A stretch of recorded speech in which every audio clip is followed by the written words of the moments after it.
Muy buenas, gente. Vamos a repasar esos mapas de los frentes en Ucrania y vamos a repasar también algunas noticias muy importantes y muy interesantes de geopolítica. Vamos allá. Para comenzar, destacar que Rusia durante la semana pasada continuó con esos ataques masivos, bombardeos a infraestructura eléctrica, energética ucraniana y que hay que tener en cuenta que sumado esto, junto con durante todo el mes pasado de ataques también selectivos a fábricas y centros de reparación de piezas necesarias para esa reparación de la infraestructura, son ataques que van a producir un mayor daño que los que ya supusieron el mes pasado. Para comenzar, tenemos aquí el mapa de LiveUAMAP, que es un mapa que se actualiza a base de tweets, que es pro-ucraniano, que no está demasiado al día en cuanto a lo que son metro a metro, pero que viene muy bien para hacernos una idea global, con un zoom amplio de cómo está la situación en el frente. Tenemos la zona de Gerson y de Zaporizhia solo con combates estáticos y duelos de artillería. Y tenemos que desde esta zona de Marinka hasta Kremina, pues es la zona donde hay mayor intensidad de combates. Después de Kremina es Batove a Kupiansk.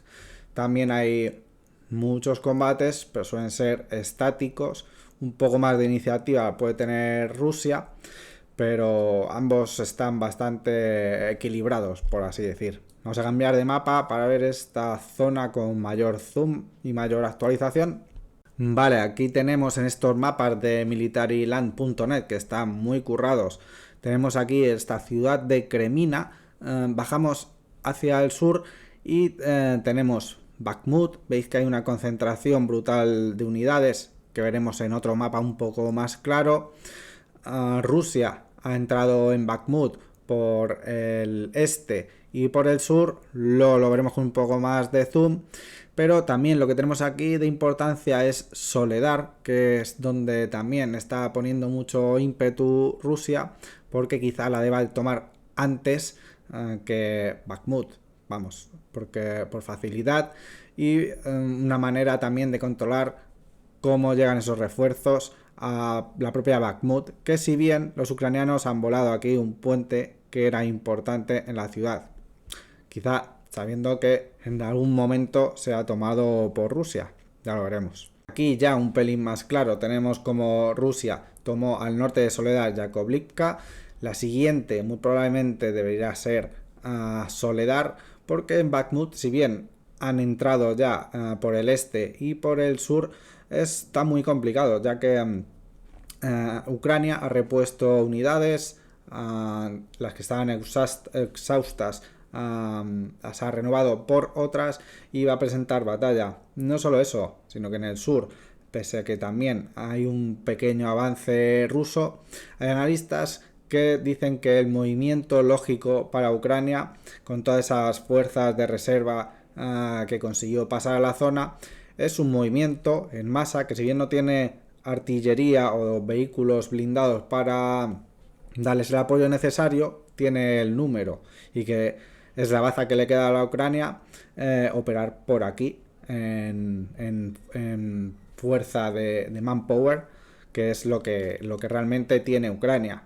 Un poco más al sur, en la zona de Donetsk, tenemos que Rusia, el siguiente movimiento que parece intentar hacer es crear una caldera a Dipka, que es una ciudad muy complicada, muy fortificada, como lo estaba Marinka, y que va a suponer muchas bajas de unos y de otros.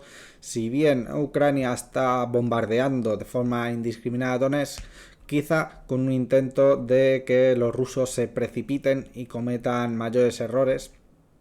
Tenemos que ver qué es lo que ocurre. Y para terminar viendo mapas, tenemos en la zona de Marinka, que es donde ha avanzado Rusia. El otro día anunciaron que consiguió tomar ya como el 80% de la ciudad, que estaba muy fortificada. Todos los alrededores de Donetsk están muy fortificados y ha costado mucho. Y aún así Rusia tiene que seguir avanzando porque básicamente por los bombardeos que se están llevando a cabo a la propia ciudad de Donetsk, y que obviamente está suponiendo una presión para los generales rusos.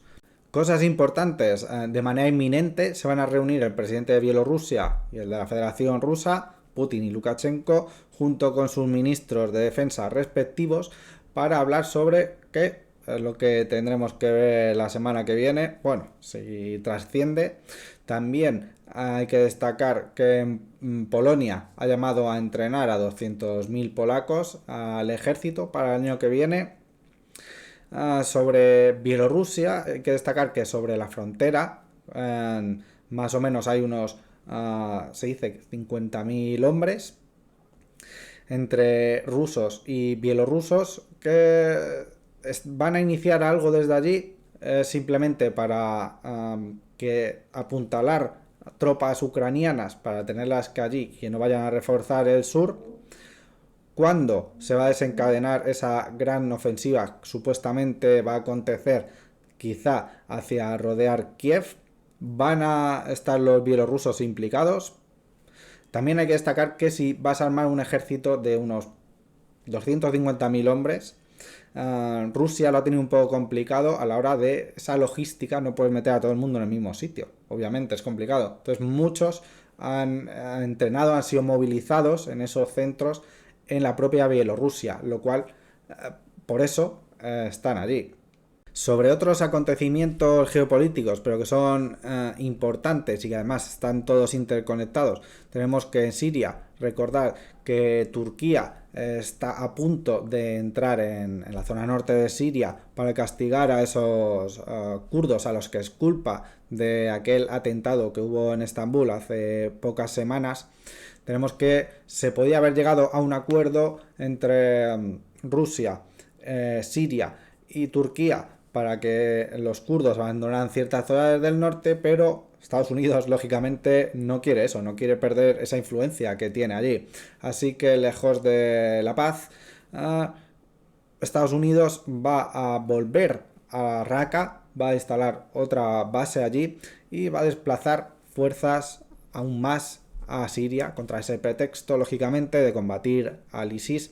Así que esa paz está lejos también en Siria y en las próximas semanas puede que veamos una continuación del conflicto, si bien Turquía parece que se acerca a Rusia y a Siria. Y para finalizar, destacar esa noticia del Qatar Gate, una investigación que se está llevando a cabo en la que hay unos implicados. Por un lado está Qatar, que dio dinero a ciertos eurodiputados, a políticos de la Unión Europea, para que interviniesen en su favor. Ahora, algo muy importante es ver si era algo puntual o es algo que sucede sistemáticamente dentro de la Unión Europea e incluso por extensión dentro de ciertas democracias occidentales. Nos creemos, se venden como un sistema perfecto democrático, pero por ejemplo a von der Leyen yo no la he votado, por decir algo. Tenemos un triplete entre políticos, medios de comunicación y lobbies que parece que están jugando a algo.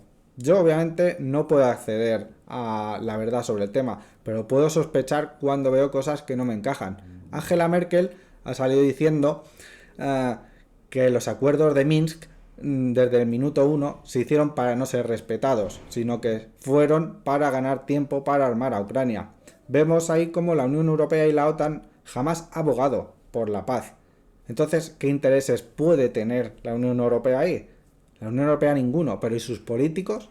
¿Y los lobbies, por ejemplo, armamentísticos?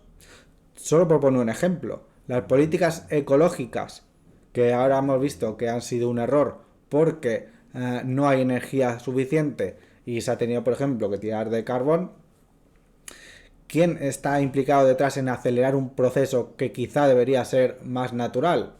Quizá gente que esté interesada en esos lobbies sobre energías supuestamente ecológicas y que han apretado el acelerador quizá a base de más maletas con dinero.